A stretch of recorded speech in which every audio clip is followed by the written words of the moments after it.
Hello बच्चों, कैसे हैं आप सब। आशा करते हैं आप बहुत अच्छे होंगे, स्वस्थ होंगे और अपनी अपनी पढ़ाई में व्यस्त होंगे। बच्चों, मैं हूँ चिन्मया और हम हिंदी व्याकरण पढ़ रहे हैं। आज हम पढ़ेंगे वर्णमाला, अल्फाबेट। तो चलिए हम वर्णमाला पढ़ते हैं। इन चित्रों के नाम पढ़ो। कछुआ, रेलगाड़ी, खिलौना। जब हम ये नाम बोलते हैं तो कुछ ध्वनियाँ मुख से निकलती हैं, जैसे कछुआ, क जमा अ जमा छ जमा उ जमा आ। रेल, र जमा ए जमा ल जमा अ। खिलौना, ख जमा ई जमा ल जमा ओ जमा न जमा आ। बच्चों, इन ध्वनियों से ही शब्द, वाक्य और भाषा बनी है। हिंदी भाषा में अनेक ध्वनियां हैं। हर ध्वनि को बोलने और लिखने का ढंग अलग अलग है। बच्चों, हमने पढ़ा था कि जो भाषा हम बोलते हैं उन्हें लिखने के लिए कुछ चिन्ह निर्धारित किए जाते हैं और वही चिन्ह ध्वनि कहलाते हैं। तो जैसे हम कोई शब्द बोले, हमने बोला कछुआ, तो उस कछुए को में बहुत सारी ध्वनियाँ मिली होती हैं। तो हर भाषा की अनेक ध्वनियाँ होती हैं और हर ध्वनि को बोलने और लिखने का ढंग अलग अलग होता है। ध्वनि के बोले और लिखे जाने वाले रूप को वर्ण कहते हैं। तो ध्वनि का जो रूप जो लिखा और बोला जाता है वो वर्ण कहलाता है।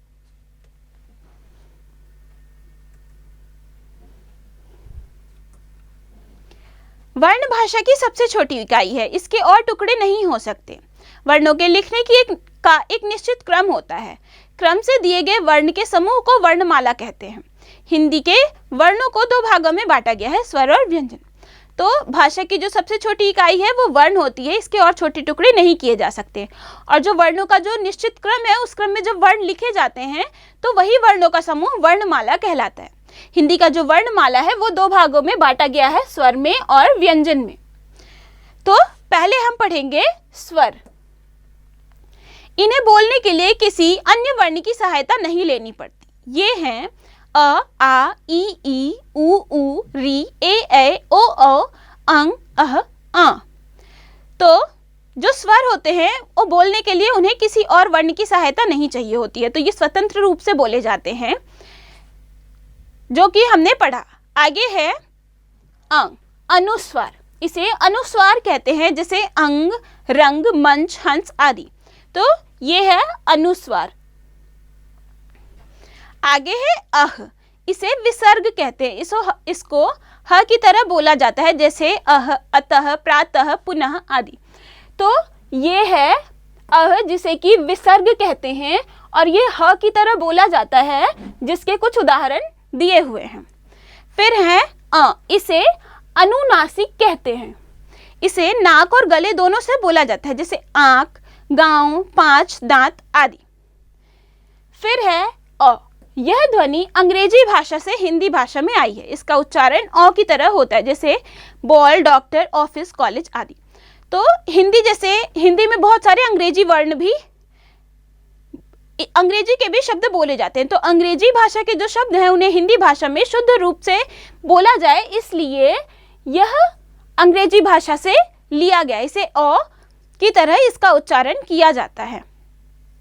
इस तालिका में स्वर, उनकी मात्रा और व्यंजन के साथ उनका रूप स्पष्ट हो जाएगा।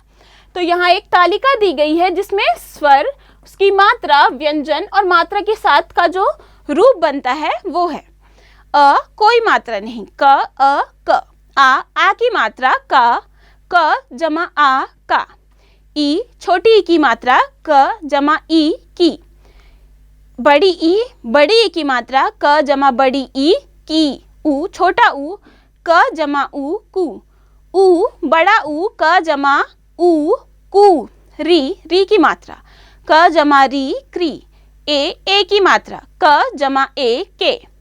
ए की मात्रा क जमा ए, कै। ओ की मात्रा क जमा ओ, को।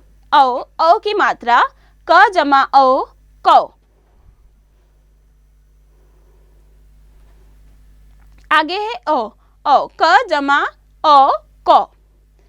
र के साथ उ और ऊ लगाने पर वे ऐसे लिखे जाते हैं, र जमा उ, रू, रुपया।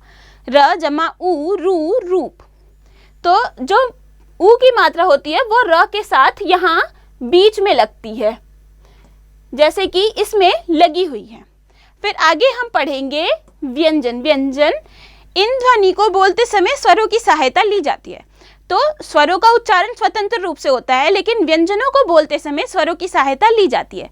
स्वतंत्र रूप से अकेले केवल व्यंजन का उच्चारण नहीं किया जा सकता है। व्यंजन है क, ख, ग, घ, अंग, च, छ, ज, झ, ञ, ट, ठ, ड, ढ, ण, त, थ, द, ध, न, प, फ, ब, भ, म, य, र, ल, व, श, श, स, ह, क्ष, त्र, ज्ञ, श्र, ड़, ढ, ज, फ। जब कोई व्यंजन बिना स्वर के लिखा जाता है उसके नीचे हल चिन्ह लगाते हैं, जैसे क, ख, ग। तो जैसे कि हमने पढ़ा था कि जो व्यंजन होते हैं वो स्वर के बिना नहीं बोले जाते हैं। तो अगर व्यंजन में स्वर नहीं होता है तो उनके नीचे हलंत लगा के ऐसे लिखते हैं। आगे है ढ और ड़ का प्रयोग। भाषा में इनका व्यापक प्रयोग किया जाता है।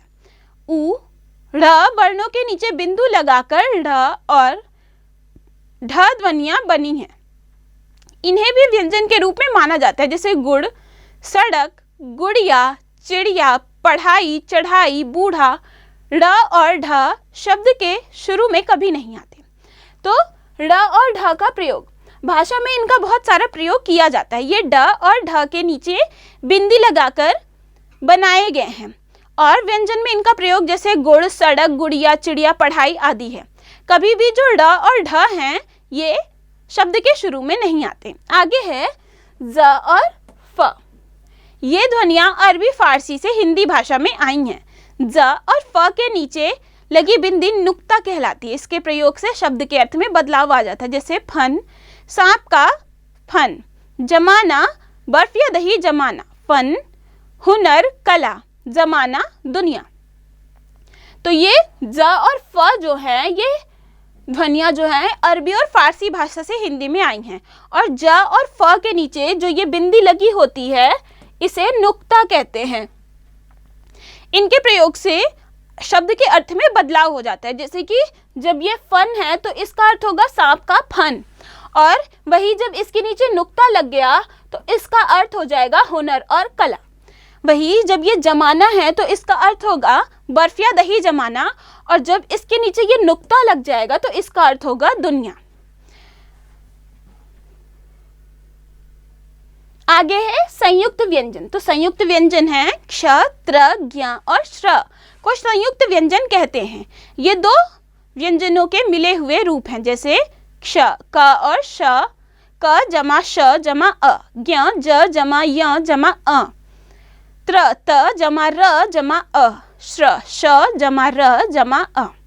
जब दो अलग अलग व्यंजन एक साथ आते हैं तो वे भी संयुक्त व्यंजन बनते हैं। इनमें पहला व्यंजन अ रहित होता है, अगला व्यंजन अ या किसी अन्य स्वर सहित होता है, जैसे क त त, रिक्त सक्त, स त स्त, अस्त पस्त, स व स्व, स्वागत स्वयं, द ध ध, शुद्ध बुद्ध। तो संयुक्त व्यंजन जो होते हैं वो दो व्यंजनों से मिलकर बने हैं और ये हमारी वर्णमाला में 4 संयुक्त व्यंजन हैं। जैसे कि पहला है क्ष। श जो है ये क और मूर्धन्य श से मिलकर बना है। जो ज्ञ है वो ज और इया से मिलकर बना है। त्र त और र से मिलकर बना है, और श्र तालव्य श और र से मिलकर बना है। जब दो अलग अलग व्यंजन एक साथ आते हैं तो वो भी संयुक्त व्यंजन बनते हैं, और उनमें जो पहला व्यंजन होता है वो स्वर रहित होता है, दूसरा व्यंजन जो होता है वो स्वर सहित होता है, जिसके उदाहरण हमने पढ़े। आगे है द्वित्व व्यंजन। तो एक ही व्यंजन जब साथ साथ आते हैं तो उनका रूप इस प्रकार होता है। क क क पक्का, ट जमा ट ट लट्टू, च जमा च च कच्चा, ब जमा ब ब गुब्बारे। द्वित्व व्यंजन में एक ही साथ समान वर्ण 2 बार आते हैं तो उन्हें द्वित्व व्यंजन कहते हैं। जैसे कि ये भी व्यंजन क ही है, ये भी क ही है, तो जब 2 समान व्यंजन एक साथ जुड़ते हैं तो वो द्वित्व व्यंजन कहलाते हैं। फिर आगे है र के विभिन्न रूप। जब र के पूर्व कोई वर्ण स्वर रहित होता है तो र उस वर्ण के नीचे लगता है, जैसे क्रम, क जमा र जमा अ जमा म जमा अ। ट ड में र का रूप वर्ण के नीचे इस रूप में होता है, जैसे ट्रक, राष्ट्र, ड्रामा आदि। जब र स्वर रहित हो तो अगले वर्ण के ऊपर लगता है और उससे पहले बोला जाता है, जैसे कर्ण, क जमा अ जमा र जमा म जमा अ। तो र का जो स्वरूप है उसमें सबसे पहले कि जब कोई र से पूर्व जब कोई स्वर सहित होता है, स्वर रहित होता है, तो र उसके नीचे लगता है। जैसे यहाँ ये जो क है ये स्वर रहित है तो र इसमें नीचे लगेगा और र स्वर सहित होता है तो ये व्यंजनों के नीचे लगता है। फिर उसका दूसरा रूप है कि ट और ड में जो र होता है वो नीचे इस रूप में लगता है। र का तीसरा रूप है कि जब र स्वर रहित हो तो जो अगला वर्ण होता है उसके ऊपर लगता है और उस वर्ण से पहले बोला जाता है, जैसे कि यहाँ कर्म, यहाँ पे क भी स्वर सहित है और म भी स्वर सहित है, लेकिन र जो है वो स्वर रहित है तो वो यहाँ म के ऊपर लगा है और म से पहले उसका उच्चारण किया जाता है। फिर हम पढ़ेंगे वर्ण विच्छेद। किसी शब्द के वर्ण को अलग अलग करना वर्ण विच्छेद कहलाता है। जैसे आसमान, आ जमा स जमा अ जमा म जमा आ जमा न जमा अ। चांदनी, च जमा आ जमा द जमा अ जमा न जमा ई। अंकुर, अंग जमा क जमा उ जमा र जमा अ। क्षत्रिय, क जमा श जमा अ जमा त जमा र जमा ई जमा य जमा अ। ट्रेन, ट जमा र जमा ए जमा न जमा अ। मक्खन, म जमा अ जमा क जमा ख जमा न जमा अ। पत्ता, प जमा अ जमा त जमा त जमा आ। तो ये थे वर्ण विच्छेद के उदाहरण।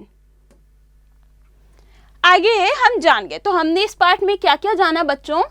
ध्वनि के बोले और लिखे जाने वाले रूप को वर्ण कहते हैं। वर्णों के समूह को वर्णमाला कहते हैं। वर्णमाला में स्वर और व्यंजन होते हैं। शब्द बनाते समय हम व्यंजन के साथ स्वर मात्रा के रूप में लगाते हैं।